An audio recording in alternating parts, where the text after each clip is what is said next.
If you're like me and growing strawberries, the chances are pretty high that you're going to have lots and lots of strawberry runners. So we're going to go over a few techniques I use to repot them and divide them to help multiply our strawberry supply. If you were growing strawberries in the ground or in a raised garden bed, it's much easier to have them reroot their runners right in the ground and then multiply.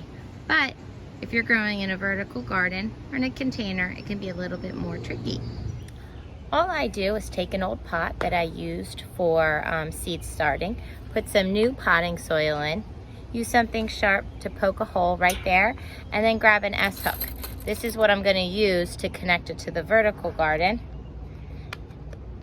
Like that. Just take some wire, or you could use a clothes hanger that you cut, garden staples. I've even heard some people use rocks, but I just take some thin wire, cut it and bend it, and this is what I'm going to use to push down on my plant runner to make sure it maintains contact with the soil and it can grow a healthy root. Here you can see how I've attached the container with an S-hook.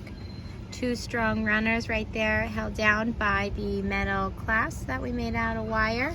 And we'll leave them like that for about a week or two until the roots are established, and then I'll cut them free and they will be their own separate strawberry plants. These pots won't be their forever home, but it's good enough for now. Another option is if you have any open pockets like I did. I had some bare roots that didn't survive this year. I filled them with lettuce. I got lots of lettuce. This has already had several harvests, but now I know that I can move over my runners, plant them in here. The lettuce will be done soon with the heat of the summer, and that'll be a nice new pot that I can use just for my strawberries. And over here you can see an example of one. I harvested lots of lettuce, so I had some space.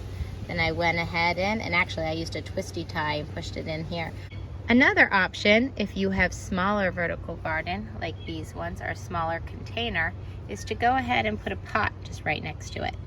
Here you can see I have the runners going to it, just like an umbilical cord.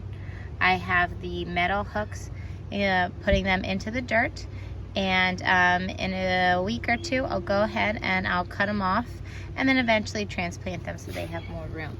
But you can see this one's already turning into quite a strong little plant. Even after you repot a lot of your runners, you'll still have lots more runners. So go ahead, and any that you don't want to try to make another plant for, go ahead and snip those off at the base, and that'll give yours the opportunity to spend its energy on the plant itself rather than producing new plants.